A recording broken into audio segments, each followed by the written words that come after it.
యెహోషువ 5వ అధ్యాయం.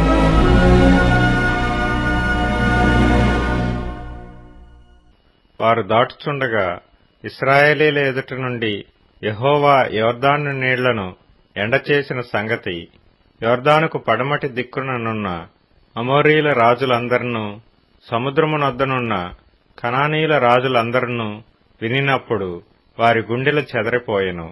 ఇశ్రాయేలీల భయము చేత వారికిక ధైర్యమేమియూ లేకపోయెను.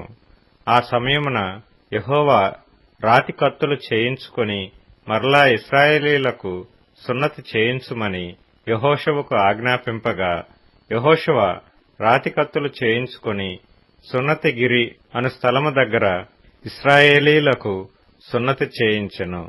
యెహోషువ సున్నతి చేయించుటకు హేతువేమనగా, ఐగుప్తులో నుండి బయలుదేరిన వారందరిలో యుద్ధ సన్నద్ధులైన పురుషులందరూ ఐగుప్తు మార్గమున అరణ్యములో చనిపోయిరి. బయలుదేరిన పురుషులందరూ సున్నతి పొందిన వారే కాని ఐగుప్తులో నుండి బయలుదేరిన తరువాత అరణ్య మార్గమందు పుట్టిన వారిలో ఎవరునూ సున్నతి పొంది ఉండలేదు. యెహోవా మనకు ఏ దేశమును ఇచ్చెదనని వారి పితరులతో ప్రమాణము చేసినో, పాలుతేనెలు ప్రవహించు ఆ దేశమును తాను వారికి చూపించనని యెహోవా ప్రమాణము చేసియుండెను గనుక ఐగుప్తులో నుండి వచ్చిన ఆ యోధులందరూ యెహోవా మాట వినకపోయినందున వారు నశించు వరకు ఇశ్రాయేలీలు 40 సంవత్సరములు అరణ్యములో సంచరించుచూ వచ్చిరి. ఆయన వారికి ప్రతిగా పుట్టించిన వారి కుమారులు సున్నతి పొంది ఉండలేదు గనుక వారికి సున్నతి చేయించెను. ఏలైనగా మార్గమున వారికి సున్నతి జరగలేదు. కాబట్టి ఆ సమస్త జనము సున్నతి పొందుట తీరిన తరువాత తాము బాగుపడు వరకు పాళెములోని తమ చోట్ల నిలిచిరి. అప్పుడు యెహోవా, నేడు నేను ఐగుప్తు అవమానము మీ మీద నుండకుండా దొరలించి వేసి ఉన్నానని యెహోషువతో ననెను. అందుచేత నేటి వరకు ఆ చోటికి గిల్గాల్ అను పేరు. ఇశ్రాయేలీలు గిల్గాలులో దిగి ఆ నెల 14వ తేదీని సాయంకాలమున యెరికో మైదానములో పస్కా పండుగను ఆచరించిరి. పస్కా పోయిన మరునాడు వారు ఈ దేశపు పంటను తినిరి. ఆ దినమందే వారు పొంగకయు వేచబడియున్న భక్ష్యములను తినిరి. మరునాడు వారు ఈ దేశపు పంటను తినుచుండగా మన్నా మానిపోయెను. అటు తర్వాత ఇశ్రాయేలీలకు మన్నా దొరకకపోయెను. ఆ సంవత్సరమున వారు కనాను దేశపు పంటను తినిరి. యెహోషువ యెరికో ప్రాంతమున నున్నప్పుడు అతడు కన్నులెత్తి చూడగా దూసిన కత్తి చేత పట్టుకునియున్న ఒకడు అతని ఎదుట నిలిచియుండెను. యెహోషువ అతని యొద్దకు వెళ్లి, నీవు మా పక్షముగా నున్నవాడవా, మా విరోధుల పక్షముగా నున్నవాడవా అని అడగగా, అతడు కాదు, యెహోవా సేనాధిపతిగా నేను వచ్చియున్నానెను. యెహోషువ నేలమట్టుకు సాగిలపడి నమస్కారము చేసి, నా ఏలినవాడు తన దాసునికి సెలవిచ్చునదేమని అడిగెను. అందుకు యెహోవా సేనాధిపతి, నీవు నిలిచియున్న ఈ స్థలము పరిశుద్ధమైనది, నీ పాదరక్షలను తీసివేయమని యెహోషువతో చెప్పగా యెహోషువ అలాగు చేసెను.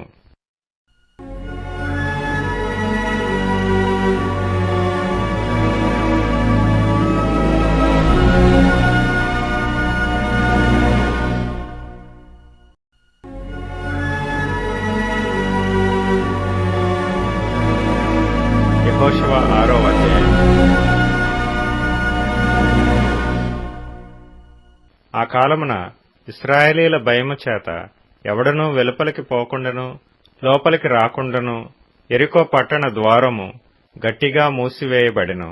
అప్పుడు యెహోవా యెహోషువతో ఇట్లనెను, చూడుము, నేను యెరికోను దాని రాజును పరాక్రమము గల శూరులను నీ చేతికి అప్పగించుచున్నాను.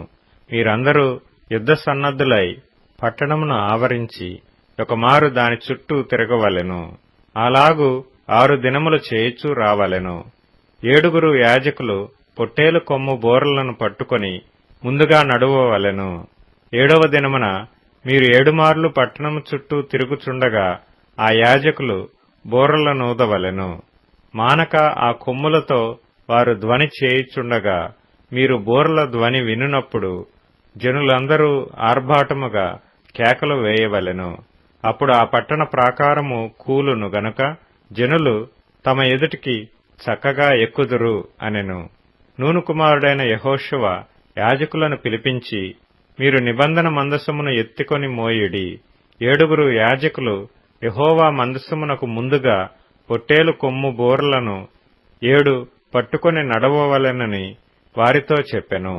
మరియు అతడు, మీరు సాగి పట్టణమును చుట్టుకొనుడనియు, యోధులు యెహోవా మందసమునకు ముందుగా నడవవలెననియు ప్రజలతో చెప్పెను. యెహోషువ ప్రజలకు ఆజ్ఞాపించిన తరువాత 7 యాజకులు పొట్టేలు కొమ్ము బోర్లను 7 యెహోవా సన్నిధిని పట్టుకొని సాగుచు ఆ బోర్లను ఊదుచుండగా యెహోవా నిబంధన మందసమును వారి వెంట నడిచెను. యోధులు బోర్లనూదుచున్న యాజకులకు ముందుగా నడిచిరి. దండు వెనుకటి భాగము మందసము వెంబడి వచ్చెను. యాజకులు వెళ్ళుచు బోర్లను ఊదుచుండిరి. మరియు యెహోషువ, మీరు కేకలు వేయుడని నేను మీతో చెప్పు దినము వరకు మీరు కేకలు వేయవద్దు. మీ కంఠధ్వని వినబడనీయవద్దు. మీ నోట నుండి ఏ ధ్వనియూ రావలదు. నేను చెప్పునప్పుడే మీరు కేకలు వేయవలెనని జనులకు ఆజ్ఞ ఇచ్చెను. అట్లు యెహోవా మందసము ఆ పట్టణమును చుట్టుకొని ఒకమారు దాని చుట్టూ తిరిగిన తరువాత వారు పాళెములో చొచ్చి రాత్రి పాళెములో గడిపిరి. ఉదయమున యెహోషువ లేవగా యాజకులు యెహోవా మందసమును ఎత్తుకొని మోసిరి. 7 యాజకులు పొట్టేలు కొమ్ము బోర్లను 7 పట్టుకొని నిలువక యెహోవా మందసమునకు ముందుగా నడుచుచు బోర్లు ఊదుచూ వచ్చిరి. యోధులు వారికి ముందుగా నడిచిరి. దండు వెనుకటి భాగము యెహోవా మందసము వెంబడి వచ్చెను. యాజకులు వెళ్ళుచు బోర్లు ఊదుచూ వచ్చిరి. అట్లు 2వ దినమున వారొకమారు పట్టణము చుట్టూ తిరిగి పాళెమునకు మరలా వచ్చిరి. 6 దినములు వారు అలాగు చేయుచూ వచ్చిరి. 7వ దినమున వారు ఉదయమున చీకటితోనే లేచి 7 మార్లు ఆ ప్రకారముగానే పట్టణము చుట్టూ తిరిగిరి. ఆ దినమున మాత్రమే వారు 7 మార్లు పట్టణము చుట్టూ తిరిగిరి. 7వ మారు యాజకులు బోర్లు ఊదగా యెహోషువ జనులకు ఈలాగు ఆజ్ఞ ఇచ్చెను. కేకలు వేయుడి, యెహోవా ఈ పట్టణమును మీకు అప్పగించుచున్నాడు. ఈ పట్టణమును దీనిలోనున్నది యావత్తును యెహోవా వలన శపింపబడెను. రాహాబు అను వేశ్య మనము పంపిన దూతలను దాచిపెట్టిన గనుక ఆమెయు ఆ ఇంటనున్న వారందరూ మాత్రమే బ్రతుకుదురు. శపింపబడిన దానిలో కొంచెమైనను మీరు తీసుకొనిన ఎడల మీరు శాపగ్రస్తులై ఇశ్రాయేలీల పాళెమునకు శాపము తెప్పించి దానికి బాధ కలుగుచేయుదురు. గనుక శపింపబడిన దానిని మీరు ముట్టకూడదు. వెండియు బంగారును ఇత్తడి పాత్రలను ఇనుప పాత్రలను యెహోవాకు ప్రతిష్ఠితములగును. వాటిని యెహోవా ధనాగారములో నుంచవలెను. యాజకులు బోర్లు ఊదగా ప్రజలు కేకలు వేసిరి. ఆ బోర్ల ధ్వని వినినప్పుడు ప్రజలు ఆర్భాటముగా కేకలు వేయగా ప్రాకారము కూలెను. ప్రజలందరూ తమ ఎదుటికి చక్కగా పట్టణ ప్రాకారము ఎక్కి పట్టణమును పట్టుకొనిరి. వారు పురుషులనేమి స్త్రీలనేమి చిన్న పెద్దలనందరినీ ఎద్దులను గొర్రెలను గాడిదలను ఆ పట్టణములోని సమస్తమును కత్తివాత సంహరించిరి. అయితే యెహోషువ ఆ వేశ్య ఇంటికి వెళ్లి మీరు ఆమెతో ప్రమాణం చేసినట్లు ఆమెను ఆమెకు కలిగిన వారినందరినీ అక్కడ నుండి తోడుకొని రండని దేశమును వేగుచూచిన 2 మనుషులతో చెప్పగా వేగుల వారైన ఆ మనుషులు పోయి రాహాబును ఆమె తండ్రిని ఆమె తల్లిని ఆమె సహోదరులను ఆమెకు కలిగిన వారినందరినీ వెలుపలికి తోడుకొని వచ్చిరి. ఆమె ఇంటివారినందరినీ వారు వెలుపలికి తోడుకొని ఇశ్రాయేలీల పాళెము వెలుపట వారిని నివసింపచేసిరి. అప్పుడు వారు ఆ పట్టణమును దానిలోని సమస్తమును అగ్నిచేత కాల్చివేసిరి. వెండిని బంగారును ఇత్తడి పాత్రలను ఇనుప పాత్రలను మాత్రమే యెహోవా మందిర ధనాగారములో నుంచిరి.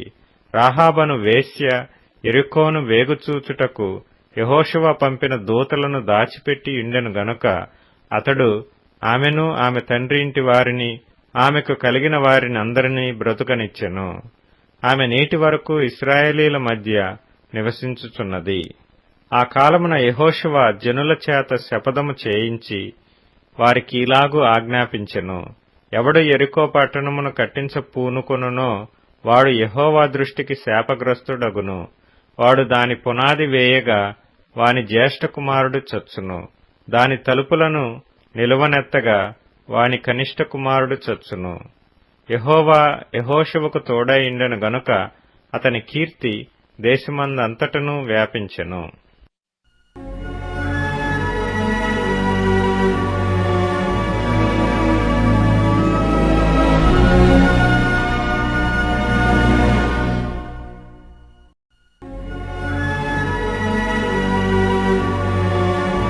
యెహోషువ 7వ అధ్యాయం.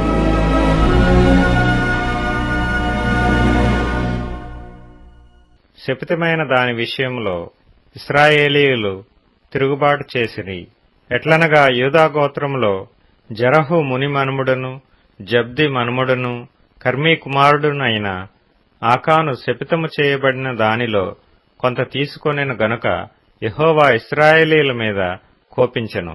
యెహోషువ, మీరు వెళ్లి దేశమును వేగిచూడుడని చెప్పి బేతేలు తూర్పు దిక్కున బేతావేను దగ్గరనున్న హాయి అను పురమునకు ఎరుకో నుండి వేగుల వారిని పంపగా వారు వెళ్లి హాయి పురమును వేగుచూచి యెహోషువ యొద్దకు తిరిగి వచ్చి, జనులందరినీ వెళ్లనీయకుము, 2-3 వేల మంది వెళ్లి హాయిని పట్టుకొనవచ్చును. జనులందరూ ప్రయాసపడి అక్కడికి వెళ్లనేలా, హాయి వారు కొద్దిగానున్నారు గదా అనిరి. కాబట్టి జనులలో ఇంచుమించు 3,000 మంది అక్కడికి వెళ్లిరి గాని వారు హాయి వారి ఎదుట నిలువలేక పారిపోయిరి. అప్పుడు హాయి వారు వారిలో 36 మనుషులను హతము చేసిరి. మరియు తమ గవిని యొద్ద నుండి షాబారీము వరకు వారిని తరిమి మోరాదులో వారిని హతము చేసిరి. కాబట్టి జనుల గుండెలు కరిగి నీరైపోయెను. యెహోషువ తన బట్టలు చింపుకొని తానును ఇశ్రాయేలీల పెద్దలను సాయంకాలం వరకు యెహోవా మందసమునెదుట నేలమీద ముఖములు మోపుకొని తమ తలల మీద ధూళి పోసుకొనుచు, అయ్యో ప్రభువా యెహోవా, మమ్మను నశింపజేయునట్లు అమోరీయుల చేతికి మమ్మును అప్పగించుటకు ఈ జనులను ఈ యోర్దాను నీవెందుకు దాటించితివి? మేము యోర్దాను అవతల నివసించుట మేలు. ప్రభువా కనికరించుము. ఇశ్రాయేలీయులు తమ శత్రువుల ఎదుట నిలవలేక వెనుకకు తిరిగినందుకు నేనేమి చెప్పగలను?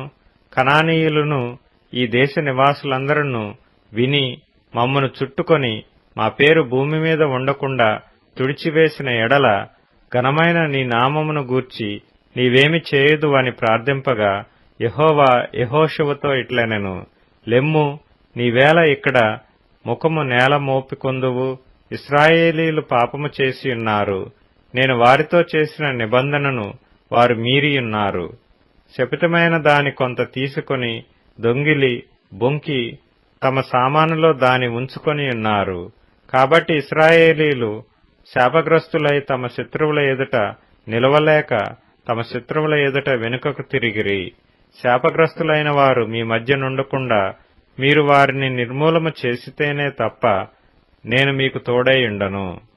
నీవు లేచి జనులను పరిశుద్ధపరచి వారితో ఇలాగు చెప్పుము, రేపటికి మిమ్మును మీరు పరిశుద్ధపరచుకొనుడి. ఇశ్రాయేలీల దేవుడైన యెహోవా సెలవిచ్చినదేమనగా, ఇశ్రాయేలీలారా, మీ మధ్య శాపగ్రస్తమైనదొకటి కలదు.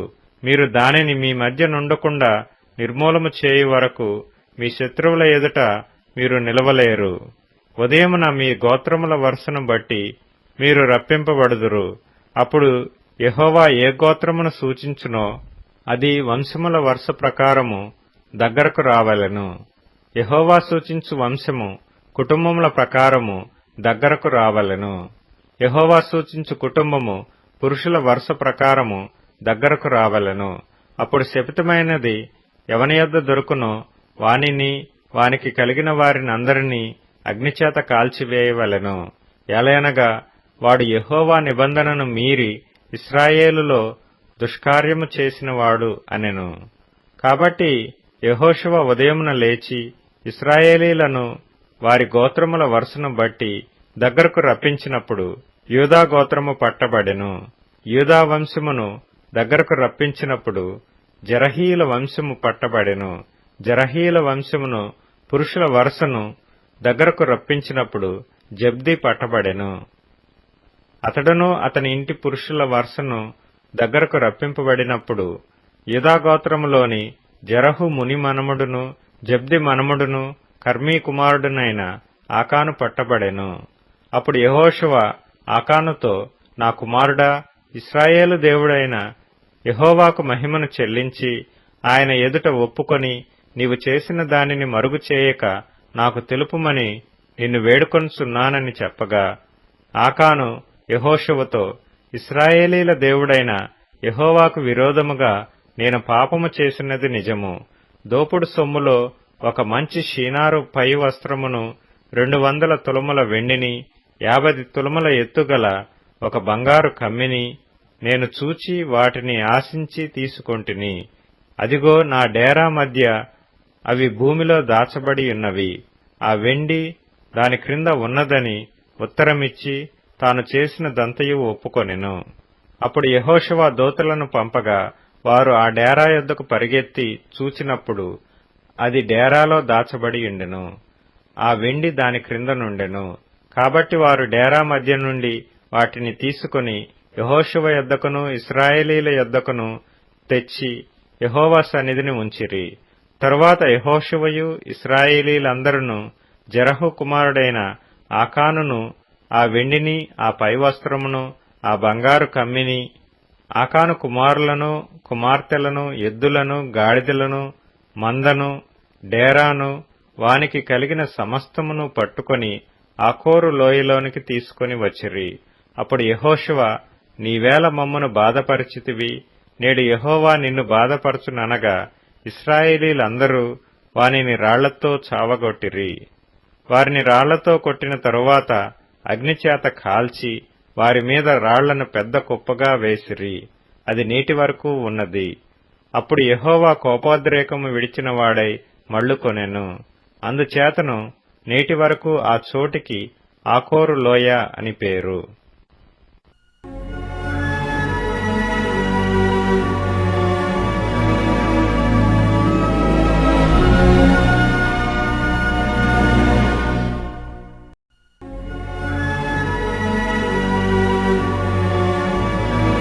యెహోషువ 8వ అధ్యాయం.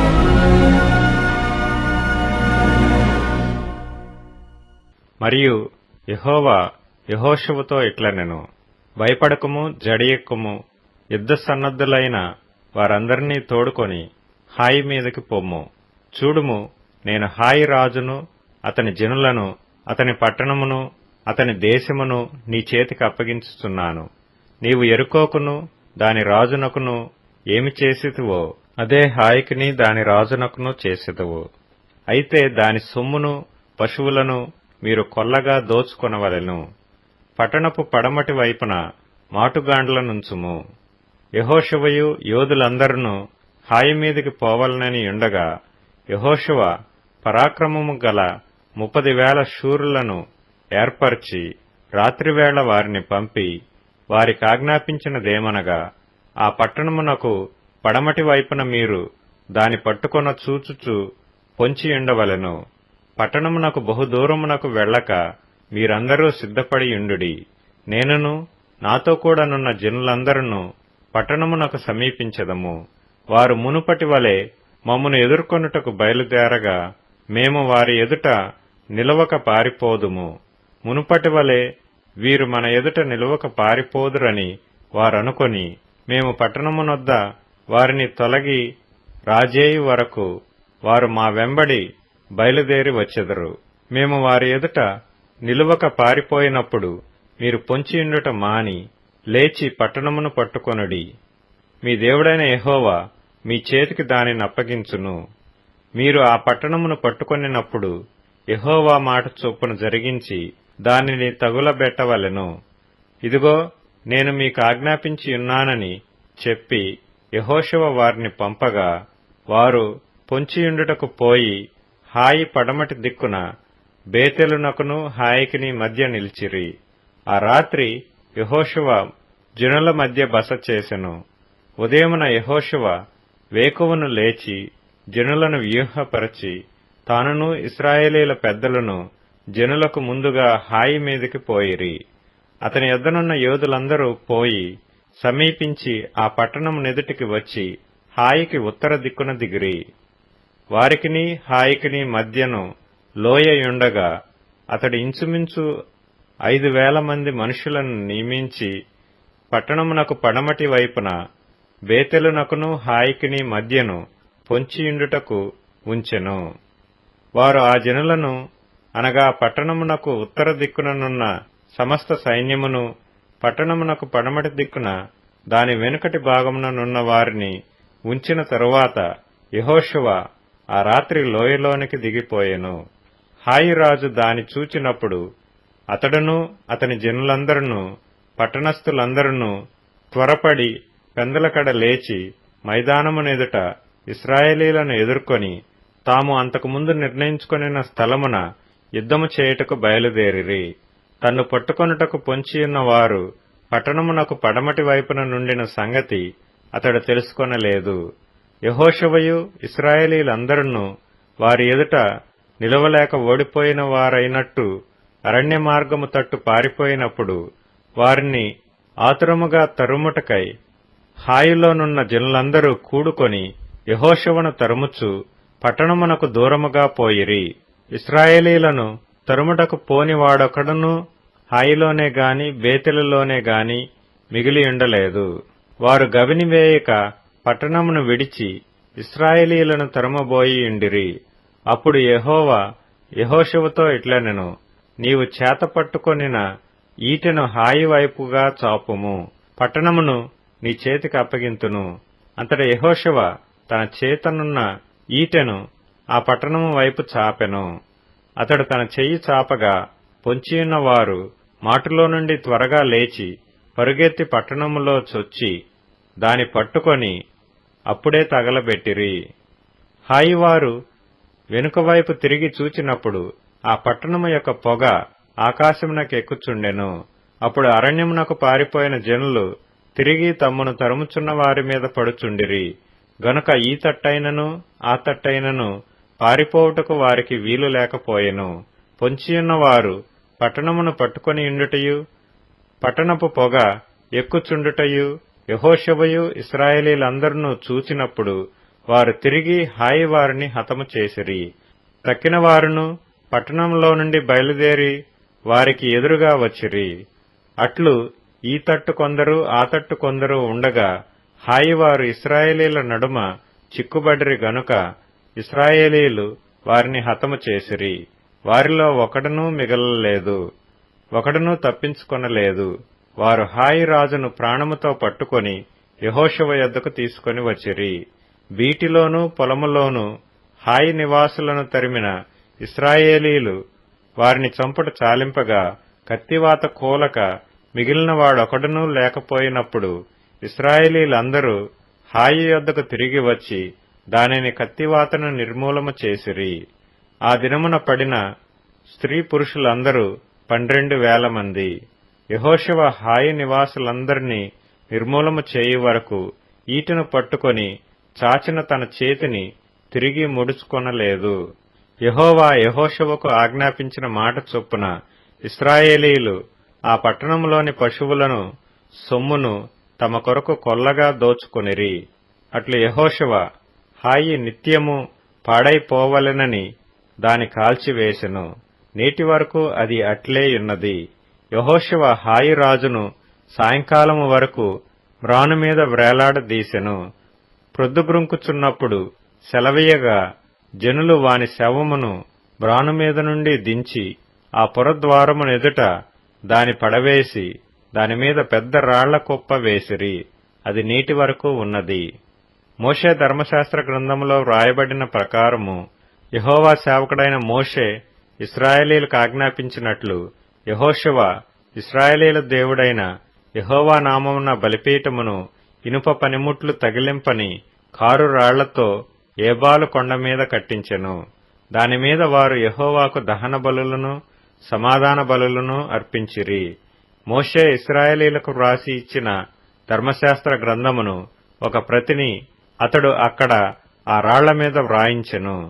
అప్పుడు ఇశ్రాయేలీలను దీవించుటకు యెహోవా సేవకుడైన మోషే పూర్వము ఆజ్ఞాపించినది జరుగవలెనని పరదేశులేమి వారిలో పుట్టిన వారేమి ఇశ్రాయేలీలందరూ వారి పెద్దలను, వారి నాయకులను, వారి న్యాయాధిపతులను యెహోవా నిబంధన మందసమును మోయు యాజకులైన లేవీయుల ముందర ఆ మందసమునకు ఈ వైపున ఆ వైపున నిలిచిరి.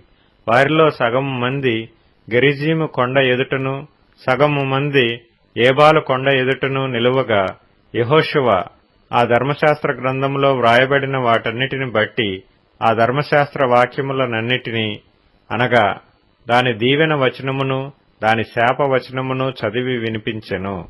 స్త్రీలను పిల్లలను వారి మధ్య నుండి పరదేశులను వినుచుండగా యెహోషువ సర్వ సమాజమునెదుట మోషే ఆజ్ఞాపించిన వాటన్నిటిలో చదువక విడిచిన మాట యొక్కటియూ లేదు.